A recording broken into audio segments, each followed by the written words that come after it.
नमस्कार दोस्तों, आप सबका स्वागत है मेरे YouTube चैनल पर। आज मैं आपको चीन के रूट नंबर 375 की सबसे रहस्यमयी घटना के बारे में बताने वाला हूँ। दोस्तों, यह घटना चीन के बीजिंग शहर की है। इस घटना के कारण आज भी लोग देर रात बसों में सफ़र करने से डरते हैं। आज से करीब 2 दशक से भी ज़्यादा समय से रूट 375 की बस की कहानी सुनाई जाती रही है। ये कहानी कितनी सच्ची है ये तो साफ नहीं है, लेकिन बीजिंग की वेबसाइट समेत कई अंग्रेजी वेबसाइट पर भी यह कहानी बहुत वायरल है। इस घटना को घटे करीब 27 साल हो चुके हैं। इस रहस्य को आज तक चीन की पुलिस भी नहीं सुलझा पाई है। यह कहानी सुनने में तो किसी भूत प्रेत की लगती है, मगर इसमें टाइमलाइन है, पुलिस इन्वेस्टिगेशन और काफ़ी चीज़ें आपको महज काल्पनिक लगेंगी। यह एक रात की रहस्यमयी कहानी है जो 14 नवंबर 1995 को घटी थी। यह कहानी बीजिंग से शुरू होती है। यह समय था नवंबर महीने का, ठंड काफ़ी ज़्यादा थी और बाहर कोहरा था। उसी रात रूट नंबर 375 की एक बस चलती है। चीन की बस नंबर 375 अपने निर्धारित समय से चलती है। उसका अंतिम स्टॉप फ्रेगरेंट हिल के पास जियांगशान था। बस पूरी यात्रियों से भरी थी और कुछ किलोमीटर चलने के बाद धीरे धीरे यात्री अपने बस स्टॉप पर उतरते चले गए। अब बस पूरी तरह से खाली हो चुकी थी। बस में अब एक ड्राइवर और एक महिला कंडक्टर बच गए थे। फ्रेगरेंट हिल का सफ़र अभी लंबा था क्योंकि अभी 7 स्टॉप और बचे हुए थे। लगभग आधी रात का समय हो चुका था। चारों ओर सन्नाटा पसरा रहा था। जिस रास्ते में ये बस जा रही थी वह रास्ता जंगलों के बीच से होकर गुजरता था। 1-2 स्टॉप गुजरने के बाद बस नंबर 375 समर प्लेस के बस स्टॉप पर रुकती है। यहाँ पर एक वृद्ध महिला और एक 19 साल का लड़का और एक कपल चढ़ते हैं। यंग कपल ड्राइवर की पीछे वाली सीट पर जाकर बैठ जाते हैं और लड़का साइड वाली सीट पर जाकर बैठ जाता है और वृद्ध महिला उस लड़के के ठीक पीछे वाली सीट पर जाकर बैठ जाती है। अब बस में कुल 6 लोग थे, 4 यात्री और 2 बस कर्मचारी। बस दोबारा अपनी मंजिल की ओर चल पड़ती है। बस के अंदर का माहौल बिल्कुल शांत था। बस जिस रास्ते से होकर जा रही थी उस रास्ते पर कोई भी इंसान नज़र नहीं आ रहा था क्योंकि बाहर बहुत कोहरा था। लगभग 4 स्टॉप गुजरने के बाद बस ड्राइवर को 2 लोग सड़क के किनारे खड़े नज़र आते हैं। यह देख पहले तो ड्राइवर ने सोचा कि बस को नहीं रोको क्योंकि जहाँ वे खड़े थे वहाँ कोई बस स्टॉप नहीं था, लेकिन महिला कंडक्टर को समझाने पर ड्राइवर ने बस रोकी। महिला ने कहा कि यह रूट की आखिरी बस है और कोई दूसरी बस नहीं मिलेगी। बस रुकते ही वे 2 लोग बस के पीछे वाले दरवाजे से बस में दाखिल होते हैं, मगर तभी सभी यात्री हैरान हो जाते हैं क्योंकि उन्होंने देखा कि बस में 2 नहीं बल्कि 3 लोग दाखिल हुए थे। उनमें से 2 व्यक्तियों के चेहरे बिल्कुल सफ़ेद थे। तीसरे व्यक्ति को अपने कंधे के सहारे खड़ा रखा था। तीसरे व्यक्ति का सर नीचे की ओर था, बाल बिखरे हुए थे और उसका चेहरा बिल्कुल ढका हुआ था। तीनों लोगों ने बहुत ही पुराने तरीके के कपड़े पहने हुए थे। यह तीनों पैसेंजर बस के सबसे पीछे वाली सीट पर जाकर बैठ गए। बस में अशांति न फैले इसलिए महिला कंडक्टर ने लोगों को समझाया। उसने कहा कि हो सकता है किसी नाटक कंपनी से आए हों और देर रात होने की वजह से जल्दी में कपड़े उतारने भूल गए हों। अब बस नंबर 375 आगे की ओर बढ़ी। अब बस में कुल 9 लोग सवार थे। बस में पहले से जो वृद्ध महिला सफ़र कर रही थी वह बार बार पीछे की तरफ मुड़कर देख रही थी। जब अगला स्टॉप आया तो यंग कपल इसी स्टॉप पर उतर जाता है। बस नंबर 375 फिर से अपनी मंजिल की ओर आगे बढ़ती है। अब बस में कुल 7 यात्री थे। अभी भी वह महिला बार बार मुड़कर उन 3 लोगों को देख रही थी। वे लोग उनको कुछ अजीब लग रहे थे, मगर बस में अब बाकी सारे लोग अपने काम में व्यस्त थे। महिला ड्राइवर कंडक्टर से बात करने में व्यस्त थी।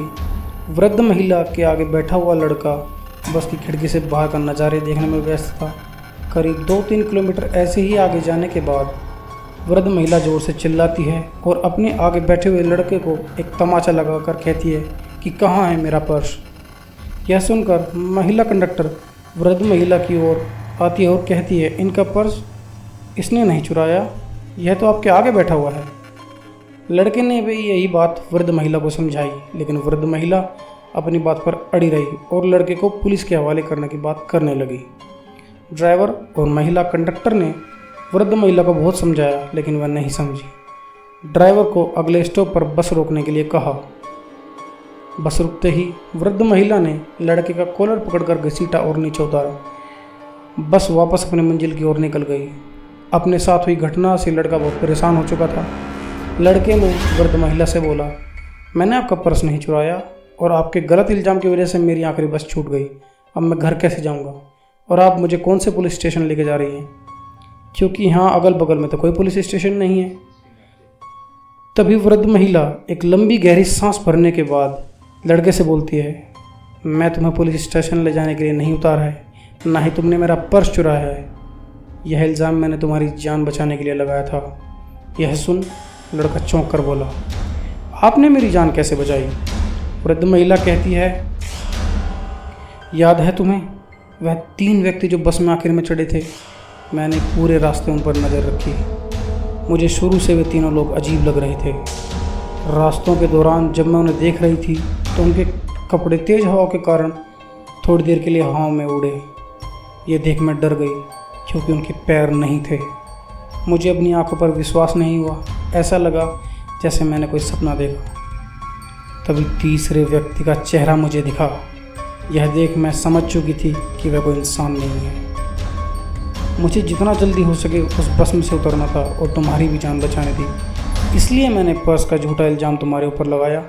यह सुनकर लड़के ने जब उससे पूछा कि यह बात ड्राइवर और कंडक्टर को क्यों नहीं बताई, तो वृद्ध महिला ने बताया कि यह बात गंभीर रूप से नहीं ली और वो कहने लगे आंखों का धोखा हुआ है। इसके बाद वृद्ध महिला और लड़का तुरंत पुलिस स्टेशन जाते हैं और पुलिस कर्मचारियों को इस घटना के बारे में बताते हैं, लेकिन पुलिस कर्मचारी उनकी बातों पर यकीन नहीं करते और उन्हें घर जाने की राय देते हैं। साथ में पुलिस यह आश्वासन भी देती है कि अगर इस तरह की घटना हुई तो उसके ऊपर पुलिस कार्रवाई जरूर करेगी। वृद्ध महिला और लड़का अपने घर चले जाते हैं। अगले दिन सुबह 15 नवंबर को पुलिस को सूचना मिली कि बस टर्मिनल से फ्रैगनेंट हिल तक जाने वाली बस नंबर 375 गायब है। वह अपने निर्धारित बस टर्मिनल पर अभी तक नहीं पहुंची है। पुलिस को यह सूचना मिलने के बाद समझ आया कि वृद्ध महिला और लड़का सच कह रहे थे। तुरंत पुलिस वृद्ध महिला और लड़के को पुलिस स्टेशन बुलाती है, उनकी बात को रिकॉर्ड करती है। देखते ही देखते पूरे चीन में यह खबर आग की तरह फैल गई कि रूट नंबर 375 की बस गायब है। पुलिस की काफ़ी मशक्क़त और छानबीन करने के बाद भी बस 375 की जानकारी नहीं मिल रही थी। यहाँ तक कि पुलिस ने सारे CCTV कैमरे खंगाले, मगर कहीं भी नामो निशान नहीं मिला। 16 नवंबर को पुलिस को सूचना मिली कि एक बस नदी में गिरी हुई है। पुलिस मौके पर जाती है और उस नदी से बाहर निकालती है। पुलिस यह देखकर चौंक जाती है कि बस नदी में गिरी हुई थी, वह बस 375 ही थी। यह बस फ्रैगनेंट हिल से करीब 100 किलोमीटर दूर एक नदी में मिली। पुलिस क्रेन की मदद से उस बस को बाहर निकालती है। बस के अंदर कुल 2 मरे हुए लोगों की लाश थी, जिनमें एक ड्राइवर और एक महिला कंडक्टर शामिल थे। चौंकाने वाली बात यह है कि उन दोनों लाशों ठीक थी, लेकिन बाकी 3 लाशें पूरी तरह से सड़ चुकी थी। उन लाशों में से बदबू आ रही थी। अभी तो और भी बहुत सारी चीज़ें चौंकाने वाली थी। डिपो से संपर्क करने पर बताया गया कि बस में इतना फ्यूल नहीं था कि वह 100 किलोमीटर आगे तक जा सकती थी। जब पुलिस वालों ने बस का फ्यूल टैंक खोलकर देखा तो फ्यूल टैंक ताज़े खून से भरे हुए थे। रूट में जितने भी CCTV कैमरे लगे हुए थे उनमें एक में भी वो बस कैद नहीं हुई। यह घटना 1995 की सबसे बड़ी और डरावनी घटना थी। इस घटना को ग्लोबल टाइम्स के अखबार ने अपने चैनल पर दिखाया था। बाल बचे वृद्ध महिला और लड़के को भाग्यशाली समझा गया। लेकिन सवाल आज भी यही है कि आखिर कौन थे वो 3 लोग और क्या वो इंसानों नहीं थे और सचमुच भूत थे। अगर आपको हमारी कहानी अच्छी लगी हो तो प्लीज़ चैनल को शेयर और सब्सक्राइब करें। धन्यवाद।